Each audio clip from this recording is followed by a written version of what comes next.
Samantala, nagpaalala ang Land Transportation Franchising and Regulatory Board o LTFRB sa mga pampublikong transportasyon na hindi nagbibigay ng mga student discounts sa mga estudyante kapag may mga suspendidong klase at holiday. May kompletong report si Austin Gonzaga. Austin!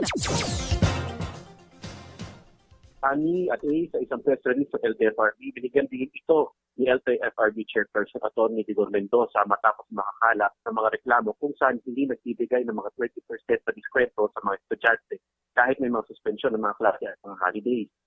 Nilinaw ito ng LTFRB na may batas na umiiral dito. At ito ang Republic Act 11314 o an act institutionalizing the grant of student fare discount privileges on public transportation, kung saan nakasaad sa Section 4 ng batas na hanggat naka-enroll ang estudyante ay dapat pa rin ito makatanggap ng diskwento sa pasahe kahit pa weekends o holiday.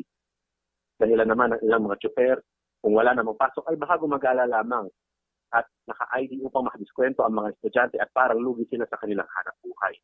Ngunit ayon naman sa batas, maaari silang patawan ng higit 15,000 pesos na multa at ma-revoke ang kanilang pamamasada. Binigyan din ito ng LTFRB hindi lamang ang pagbibigay sa mga estudyante ng diskwento sa pasahe kung hindi pati na rin sa mga senior citizen at persons with disabilities o PWD. Austin Gonzaga, Newsline.